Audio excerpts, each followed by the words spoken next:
మన ప్రభు అయిన యేసుక్రీస్తు నామమున దేవుడు మనకిచ్చిన మరొక తరుణాన్ని బట్టి మీ అందరికీ వందనాలు తెలియజేసుకుంటూ ఉంటున్నాను. మరి గత దినము నుండి దేవుడు మనల్ని ఈ 40 దినాలు ఎలా నడుచుకోవాలో అనే దాని గురించి మాట్లాడి ఉన్నాడు. మరి అంశం ఏంటంటే ఉప్పు అనే టాపిక్ మీద దేవుడు మాట్లాడి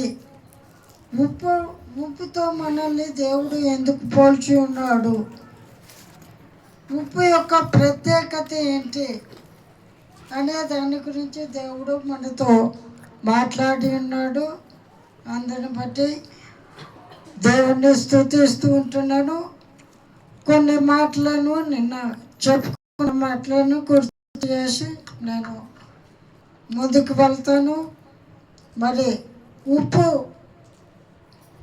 ఉప్పు యొక్క స్వభావము కొన్ని వస్తువులను పాడవకుండా కాపాడుతూ ఉంటున్నదని, అది భద్రపరుస్తూ ఉంటున్నదని, దానిని బట్టి మనము ఈ లోకంలో నశించిపోతూ ఉంటున్న ఆత్మల కొరకు దేవుని యొక్క పోలికలో ఉన్న బిడ్డలు చీకటి అంధకార శక్తులతో సాతాను బంధకాలతో నశించిపోతున్న జనులను మనము కాపాడే బిడ్డలంగా ఉప్పు ఎలాగైతే వస్తువులను కాపాడుతూ ఉంటున్నదో అలాగే నశించిపోతున్న వారికి మనము ఉప్పు స్వభావం కలిగి నశించిపోతున్న వారి కొరకు భారము కలిగి మనము ప్రార్థన చేయాలని నిన్నటి దినం ముందు నేర్చుకొని ఉన్నాం.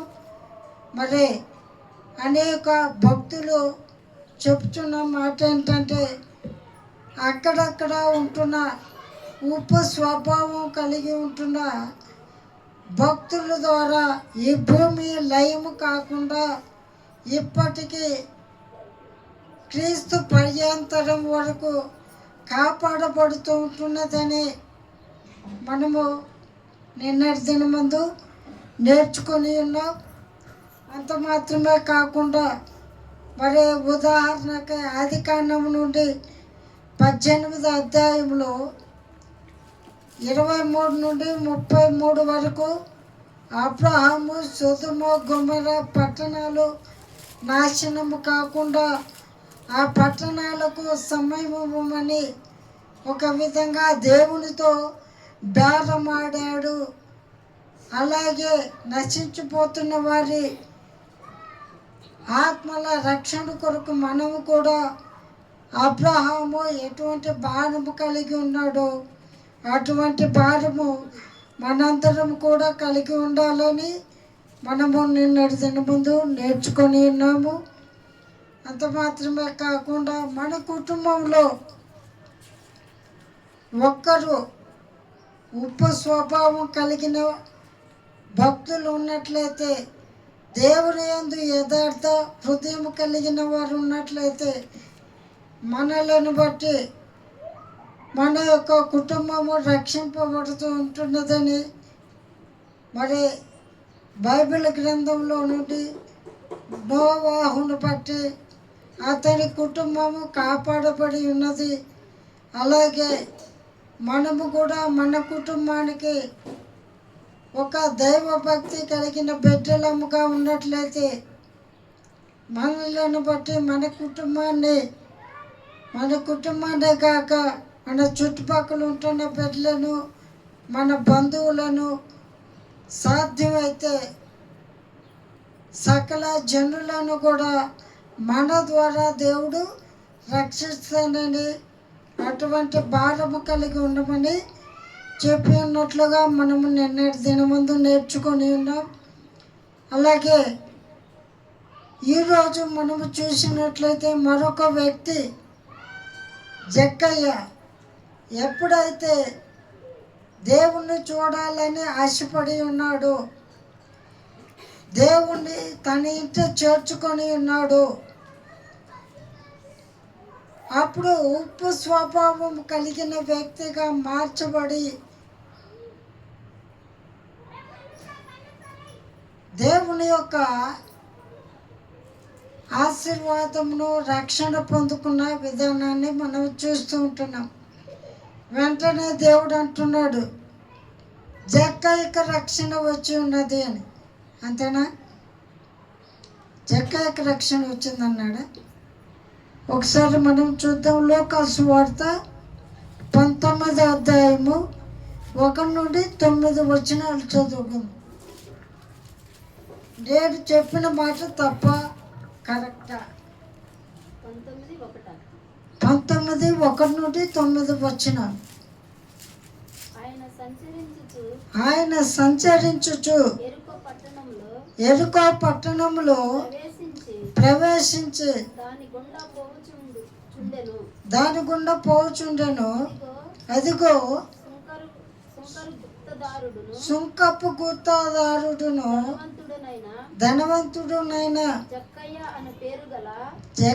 అను పేరు గల ఒకడు యేసును చూడవలనని ఆశ కలిగి ఉన్నాడు, కానీ చూడగోరేను గాని పొట్టివాడైనందున జనులు గుంపు కూడి ఉండుట వలన చూడలేకపోయాను.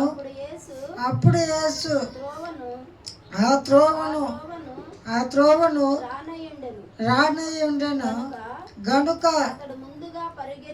అతడు ముందుగా పరిగెత్తి ఆయనను చూచుటకు ఒక మేడి చెట్టు ఎక్కెను. యేసు ఆ చోటికి వచ్చినప్పుడు కన్నులెత్తి చూచి, జక్కయ్య త్వరగా దిగిరమ్ము, నేడు నేను నీ ఇంట నుండవలసి ఉన్నదని అతనితో చెప్పగా అతడు త్వరగా దిగి సంతోషముతో ఆయనను చేర్చుకొనెను. అందరూ అది చూచి ఈయన పాపి అయిన మనుషుని యొద్ద బస చేయ వెళ్ళనని చాలా సనుగుకొనిరి. జక్కయ్య నిలవబడి, ఇదిగో ప్రభువా, నా ఆస్తిలో సగము బీదలకు ఇచ్చుచున్నాను. నేను ఎవరి యొద్ద నైనను అన్యాయముగా దేనినైనను తీసుకొని ఎడల అతనికి 4 గంతలు మరలా చెల్లింతునని ప్రభువుతో చెప్పాను. అందుకు యేసు, ఇతడును అబ్రహాము కుమారుడే, ఎందుకనగా నేడు ఈ ఇంటికి రక్షణ వచ్చి ఉన్నది. హల్లెలూయా. ఇందాక నేనే చెప్పాను, జక్కయ్యకు రక్షణ వచ్చింది. జక్కయ్యకు వచ్చిందా? అతని ఇంటి అంతటికి వచ్చింది. ఒక్కడిని బట్టే. ఒక్కడు ఉప్పు స్వభావం కలిగి ఉండటం వలన ఆ ఇంటి మొత్తానికి రక్షణ వచ్చినట్లుగా మనము చూస్తూ ఉంటున్నాం. ఈనాడు మనలను బట్టి మన కుటుంబము బాగుపడుతూ ఉంటున్నదా, రక్షింపబడుతూ ఉంటున్నదా అనేది మనం ఒకసారి గమనించాలి. ఎందుకంటే మనము థియోతిలండి యోనా గ్రంథంలో చూస్తూ ఉంటాం. యోనాకు దేవుడు నినివే పట్టణానికి వెళ్ళి 40 దినాల్లో ఉగ్రత రాబోతూ ఉంటున్నది, ఆ యొక్క నినివే పట్టణానికి తెలియజేయమన్నప్పుడు అతడు ఎంత మాత్రము నినివే పట్టణానికి శుభవార్తను తెలియజేయడానికి ఇష్టపడలేదు. ఎందుకంటే నినివే పట్టణస్థులు అతనికి శత్రువులంట. అతనికి శత్రువులు కాబట్టి శత్రువులకు మేలు చేయాలంటే ఇష్టం ఉండదు కదా ఊరికి. అలాగే ఇక్కడ అతను కూడా, యోనా కూడా సువార్త చెప్పడానికి ఇష్టపడకుండా తర్షీషు పట్టణానికి వెళ్ళడానికి ఓడ ఎక్కినప్పుడు అతన్ని బట్టి ఓడలో ఉన్న బిడ్డలందరికీ ఉగ్రత వచ్చింది, తుఫాను వచ్చింది. అటువంటి తుఫాను మన కుటుంబానికి, మన చుట్టుపక్కల ఉంటున్న బిడ్డలకు కలిగించే బిడ్డలముగా ఉంటున్నామా, లేక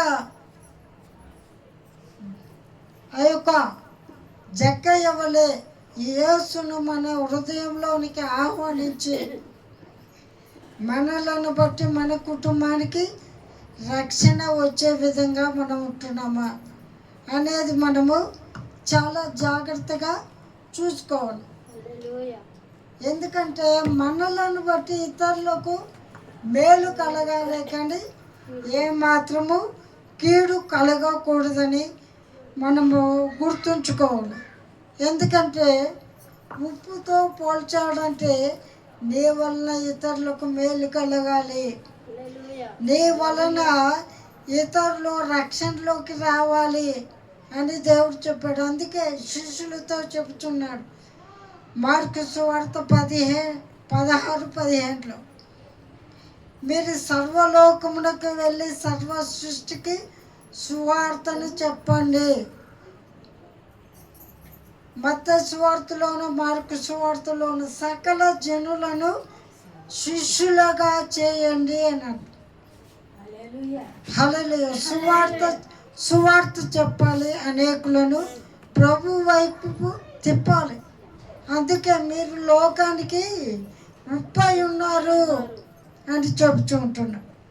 కనుక ఉప్పు స్వభావం కలిగిన బిడ్డలముగా ఈ యొక్క 40 దినాలు మనం ఉండాలి. సోమవారం నుండి మనకు గృహ కూడికలు జరుగుతుంటున్నాయి. మనం అడుగు పెడుతున్న ప్రతి స్థలము వాక్యం అనే వెలుగుతో నింపబడాలి.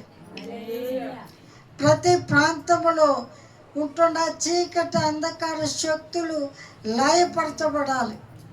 నిన్ను బట్టి, నన్ను బట్టి. అలా ఉండాలంటే నీవు నేను ఉప్పు స్వభావము కలిగిన బిడ్డలముగా, ప్రార్థన పరులముగా ఉండుటకు దేవుడు ఈ యొక్క మొదటి 4 వారాలు కూడా మనలను దేవుని సన్నిధిలో ప్రార్థన పరులుగా ఉండటానికి దేవుడు ఏర్పాటు చేసి ఉన్నాడు. హల్లెలూయా. ఉప్పులో ఉంటున్న మరొక స్వభావము మనము చూసినట్లయితే ఆ యొక్క మత్తయి సువార్త 5:13 మరలో ఒకసారి చదవండి. మీరు లోకమునకు ఉప్పై ఉన్నారు. ఉప్పు నిస్సారమైతే అది దేని వలన సారం పొందను. మీరు లోకమునకు ఉప్పై ఉన్నారు. ఉప్పు యొక్క స్వభావం మరొకటి ఏంటంటే రుచిని అందిస్తుంది. ఏమందిస్తుంది? రుచి. కూరలో వేసుకుంటే రుచి అందిస్తుంది. భౌతికంగా, ఆత్మీయంగా మనము ఇతరులకు రుచికరంగా ఉండాలంటే ఏం చేయాలి? ఆ ఉప్పు స్వభావం కలిగిన వారిగా ఉంటే ఏ విధమైన ఆత్మీయ రుచిని మనము అందించగలమో మనము చూసినట్లయితే ఇప్పుడు చదువుకున్నాం కదా, లూకాసు సువార్త 18వ అధ్యాయము 1 నుండి 9 చదవద్దులేండి, సమయం ఉండదు. అయితే సుంకపు గుత్తాదారుడు జక్కయ్య ఎవరు? సుంకపు గుత్తాదారుడు. కష్టపడి వ్యాపారాలు చేసుకునే వాడి దగ్గరికి వెళ్ళి బలవంతంగా సొమ్ము వసూలు చేసుకునేవాడు. అతని జీవితం ఎలా ఉంది? అరే ఈడొచ్చాడ్రా, అనవసరంగా డబ్బులు కట్టాలి, అన్యాయంగా దోచుకోవటానికి వచ్చాడ్రా, అన్యాయంగా మన సంపాదనలో అన్యాయంగా వాడు తీసుకుంటున్నాడు. ఏ పని చేయకుండా వాడు డబ్బు సంపాదించుకుంటున్నాడు. మన కష్టమంతా వాడికి దారిపోవాల్సి వస్తుంది అని ప్రతి ఒక్కరు కూడా అతన్ని తిట్టుకునే విధంగా ఉన్న వ్యక్తి క్రీస్తును అంగీకరించి ఉప్పు స్వభావం కలిగిన వ్యక్తిగా మారి ఇప్పుడు ఎలా ఉన్నాడు? మొదటిగా అక్కడ ఇతరులకు సహాయం చేసే వ్యక్తిగా ఉండి, ప్రభువా నా ఆస్తి అంతా అమ్మి పేదలకు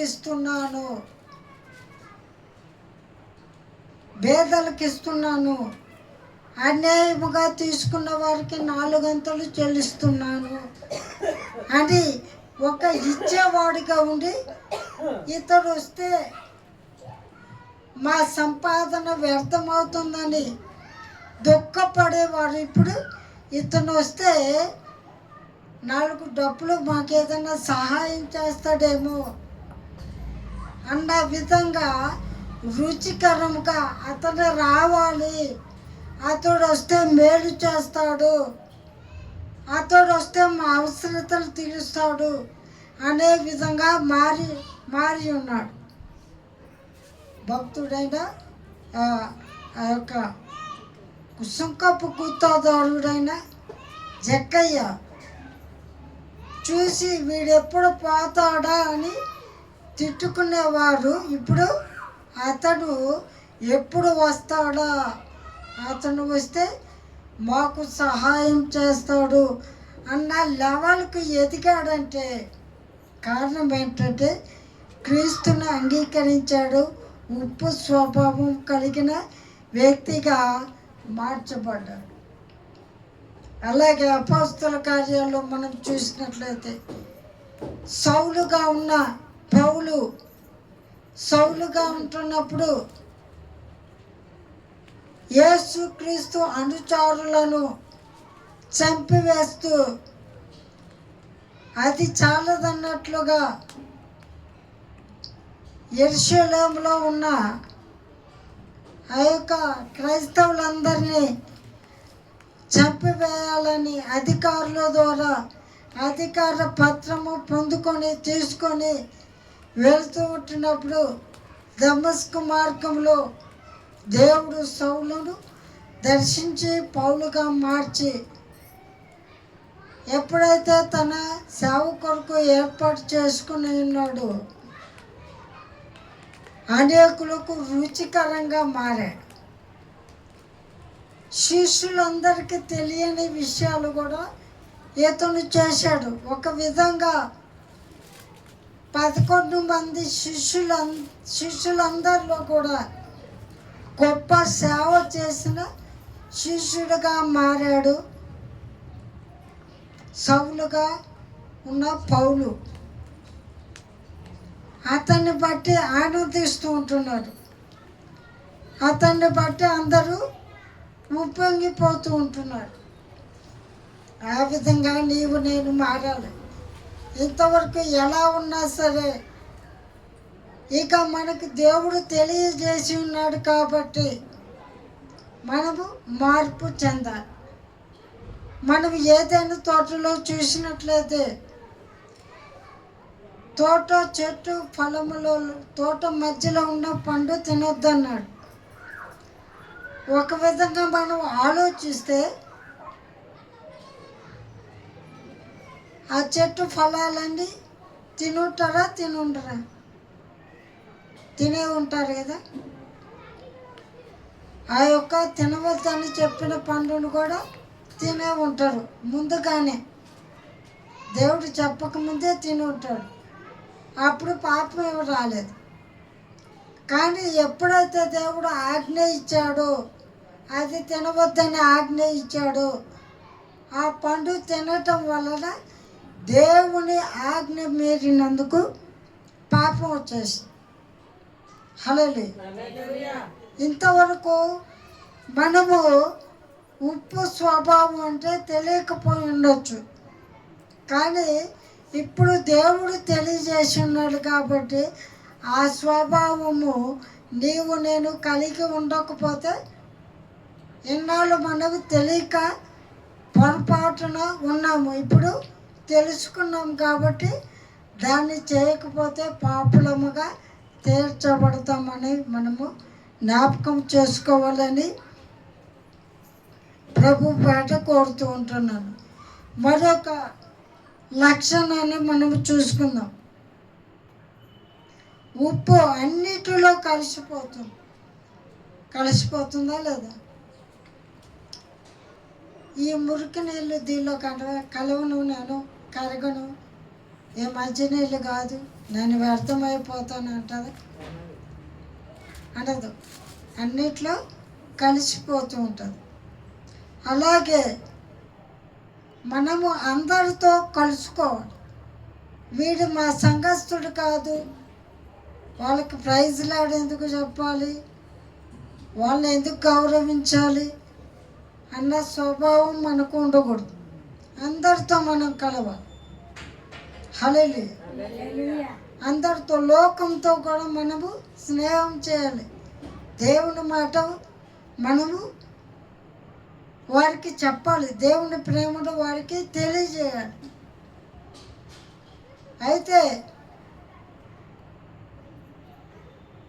కీర్తనల గ్రంథము 1వ అధ్యాయంలో దుష్టుల ఆలోచన చొప్పున్నాడు వద్దని, వాడితో స్నేహం చేయొద్దని కాదు, వాడితో మాట్లాడాలి, వారితో కలవాలి, వారికి దేవుని ప్రేమని చెప్పాలి. హల్లెలూయా. మనం అపోస్తల కార్యాల్లో చూస్తాం. నపుంసకుడు బైబిల్ చదువుతుంటే దేవుని చేత పంపబడిన ప్రవక్త, నువ్వు చదువుతున్నది నీకు అర్థమవుతుందా అన్నప్పుడు అతను అంటాడు, నపుంసకుడు, ఎవరు నాకు మార్గం చూపించకపోతే నేను ఎలా గ్రహించగలను? దాని అర్థం నాకు తెలియజేయకపోతే నేను ఎలా తెలుసుకోవాలి అంటున్నాడు. అలాగే లోకానికి మనము లోకంతో కలిసి మాట్లాడి వారికి దేవుడి ప్రేమను తెలియజేయకపోతే వారు క్రీస్తుని ఎలా అంగీకరిస్తారు? కాబట్టి వారితో కలవాలి. కానీ దావీదు భక్తుడు ఏం చెబుతున్నాడు? వారి ఆలోచన ప్రకారము నడుచుకోక అంటు. వారి ఆలోచనలో పాల్గొనొద్దు. అరే అక్కడ పోయి దొంగతనం చేద్దాము అన్న ఆలోచనలో పాల్పొందొద్దు. వారితో కలిసి దేవుడి ప్రేమను చెప్పు. దేవుడి ప్రేమను చెప్పొద్దని లేదు, వారితో మాట్లాడొద్దని దేవుడు అనట్లేదు. వారి ఆలోచనలతో మీరు చేరవద్దంటున్నాడు. కనుక మనం అందరితో కలిసే బిడ్డలముగా ఉండాలి. అప్పుడు మన కుటుంబాన్ని మనము కాపాడుకోగలం. ఎందుకంటే ఇది ఎవరి స్వభావము? ఉప్పు స్వభావం. ఉప్పు అన్నిట్లో కలుస్తుంది, అన్నిట్లో కలుస్తుంది. మరొక స్వభావాన్ని చూసుకుందాం. అసలు చూసుకునే ముందుగా ఉప్పు ఎలా తయారవుతుంది? అసలు ఉప్పు ఎలా తయారవుతుంది? ఇది ఒక్కటి చెప్పుకొని మనము ముగించుకుందాం. ఉప్పు ఎలా తయారవుతుంది? మనం ఇంట్లో నీళ్ళు పట్టుకుంటాం కదా, దాంతో తయారు చేయొచ్చు ఉప్పు. సముద్రం దగ్గర ఉన్న నీళ్ళను సపరేట్ చేసి కొన్ని ప్రాసెస్లు ఉంటాయి. ఆ విధంగా ఆ క్రమాన్ని పాటించి ఉప్పు తయారు చేస్తాడు. హల్లెలూయా. అలాగే లోకమనే సముద్రంలో నుంచి నీవు నేను వేరు చేయబడిన ఉప్పు స్వభావం కలిగిన బిడ్డలం. హల్లెలూయా. లోకంలో ఉంటున్న లోక ఆచారాల్లో, లోక పనుల్లో, వ్యర్థమైన పనుల్లో ఉంటున్న జక్కయ్యను వేరు చేసి ఎలాగైతే అతని కుటుంబానికి రక్షణ కలిగించి ఉన్నాడు, అలాగే మనందరిని కూడా లోకం నుండి వేరు చేసి ప్రత్యేకపరిచి సంఘమనే ఒక క్రమశిక్షణలో మనల్ని దేవుడు వేశాడు.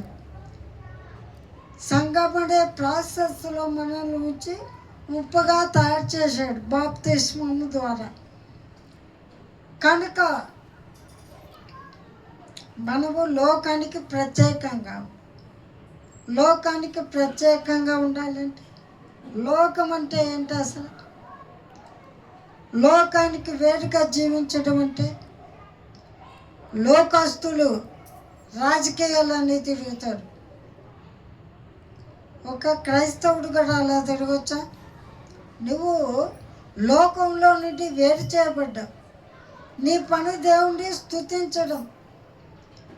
అలాగని ఓటు వేయకూడదని కాదు, ఓటు వేయటం మన హక్కు. కానీ ఆ యొక్క పార్టీ అని ఈ యొక్క పార్టీ అని లోకస్తులు ఏ విధంగా అయితే తిరుగుతున్నారో అలా తిరగకూడదు. ఎందుకంటే ఆ లోకంలో నుండి వేరు చేసి నిన్ను ప్రత్యేకపరిచాడు, సంఘంలో నిన్ను స్థిరపరిచాడు. హల్లెలూయా. అలాగే మరొక విషయం, అదే ఆ యొక్క వచనం మళ్ళీ ఒకసారి చదవండి.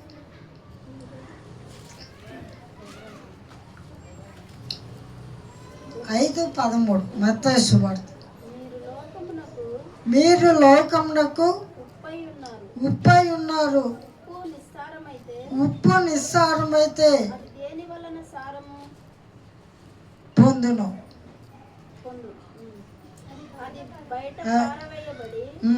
మనుషుల చేత త్రొక్కబడుటకే గాని మరి దేనికి పనికిరాదు. హల్లెలూయా. మనం ఇక్కడ చూసుకున్నట్లయితే ఒక ప్రశ్న, ఉప్పు నిస్సారం అవుతుందా? అసలు ఉప్పు నిస్సారం అవుతుందా? అవదా? అవ్వకపోతే దేవుడు ఇక్కడ నిస్సారమైతే అని ఎందుకు చెబుతాడు? అయితే అన్నాడు కానీ అయ్యింది అనలేదు. అలాంటి నిస్సారం ఎలా నిస్సారం వెరీ గుడ్. నీటి ద్వారా నేలలో కలిస్తే తడి తగిలితే అది నిస్సారం అయిపోతుంటుంది. సారం ఉండదు, దానికి సారము ఉండదు. అలాగే ఆ యొక్క నిస్సారము ఉప్పు నీటిలో కలిస్తే నిస్సారం అవుతుంది. అయితే ఒక విశ్వాసిని దేవుడు ప్రశ్నిస్తున్నాడు, ఏమనంటే నువ్వు ఉప్పుగా ఉండవు, నువ్వు నిస్సారం అయిపోతావని.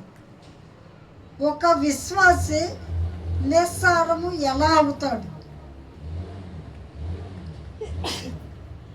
ఒక ఉప్పుగా మారిన విశ్వాసి నిస్సారము ఎప్పుడు అవుతాడు?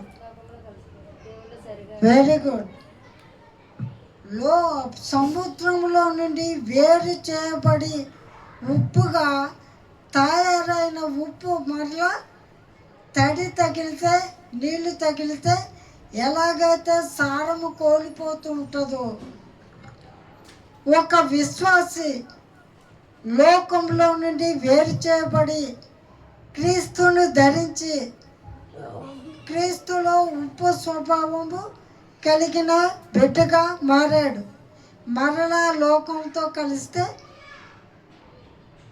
చెడిపోతాడు.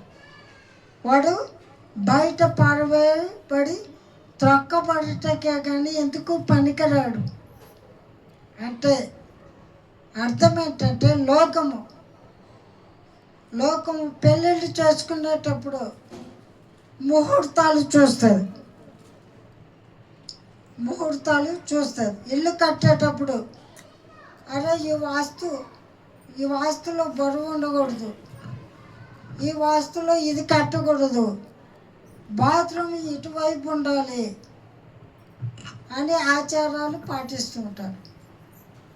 అటువంటి ఆచారాలకు మనం దూరం అయినప్పుడు లోకానికి వేరుపాటు చేయబడిన బిడ్డలముగా ఉంటాం. దేవుని స్తుతిస్తూ ఆచారాలు పాటిస్తే మనుషుల చేత త్రొక్కబడతాం అన్నాడు కదా. ఇప్పుడు నేను యూట్యూబ్లో ఒక వీడియో చూశాను.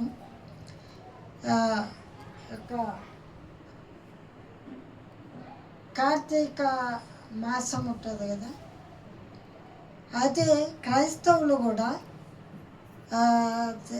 దాన్ని చెప్పడానికి రావట్లేదు, దేవునికి కూడా ఉపయోగిస్తున్నాడు. అదొక పండగ, సిలువ మాసాలు అని ఏదో పేరు పెట్టి ఉంది. దాన్ని దూషిస్తూ ఉంటున్నారు, లోకస్తులు దూషిస్తూ ఉంటున్నారు. మీరు మాకు బుద్ధి చెబుతున్నారు, మీరు ఏం చేస్తున్నారు, మీరు చేయొచ్చా అంటున్నారు. అదే త్రొక్కపడటం అంటే.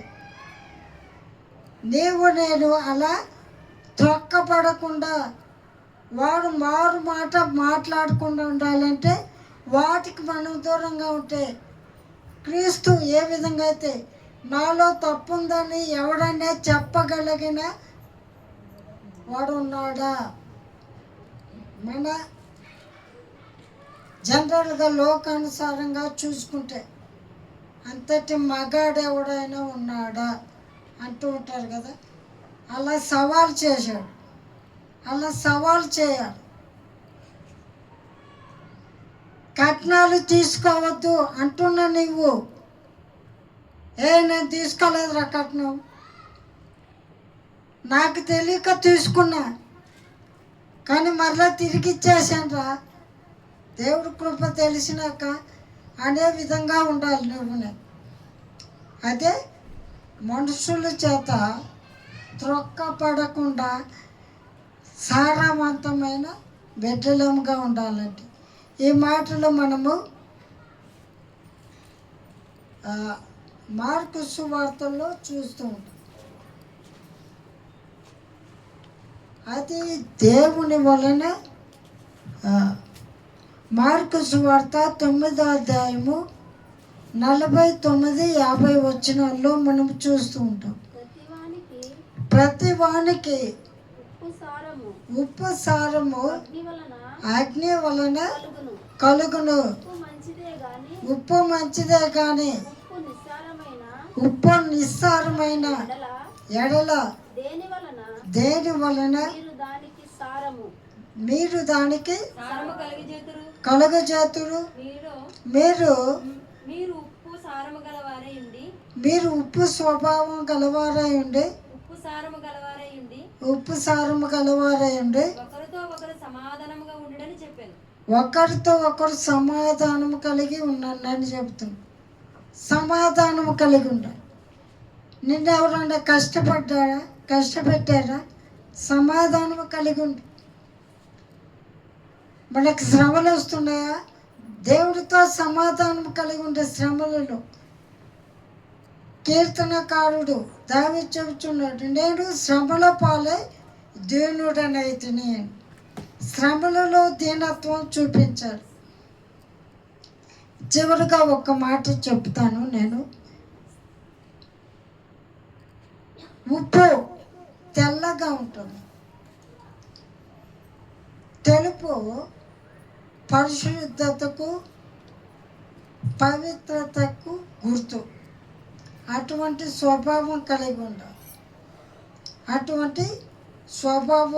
ఉండాలి.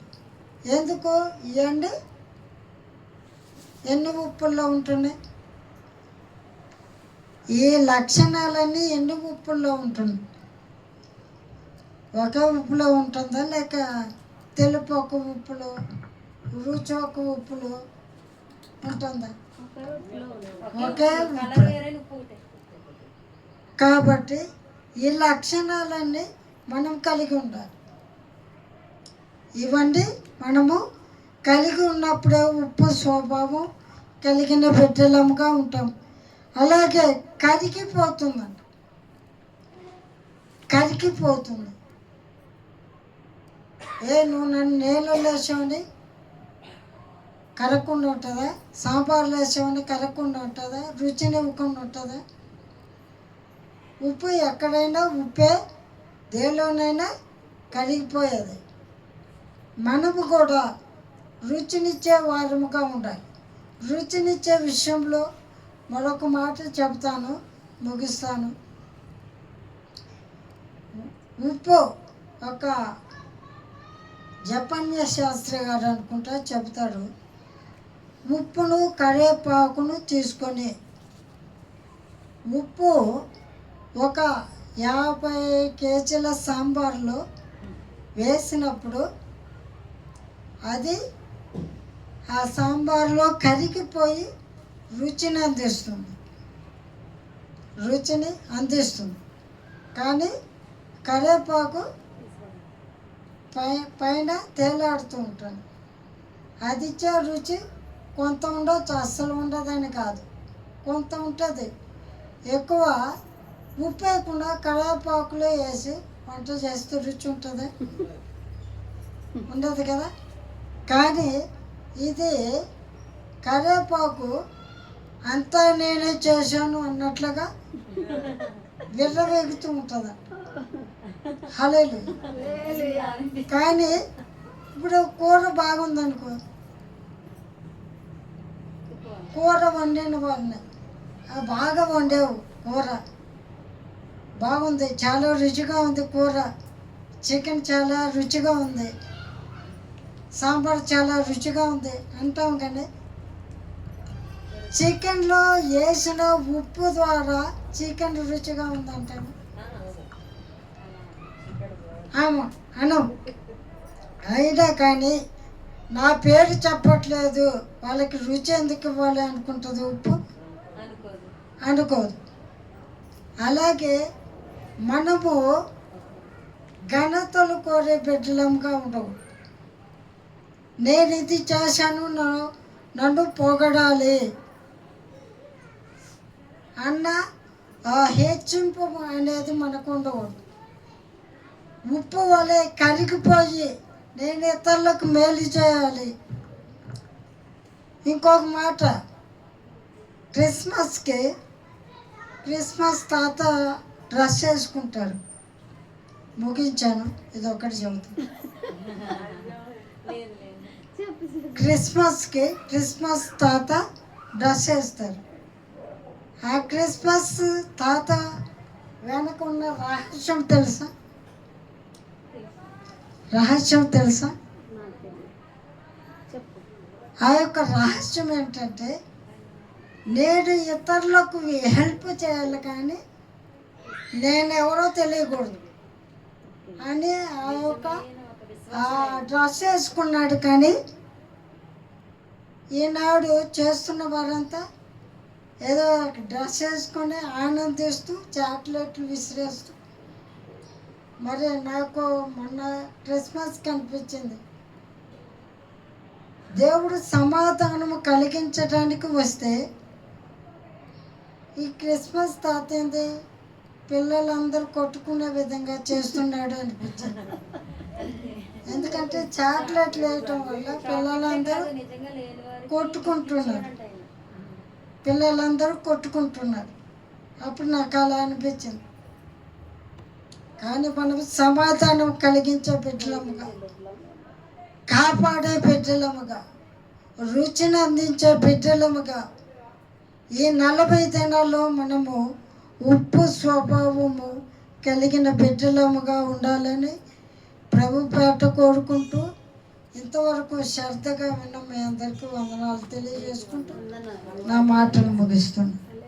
ప్రార్థన చేసుకుంటాను.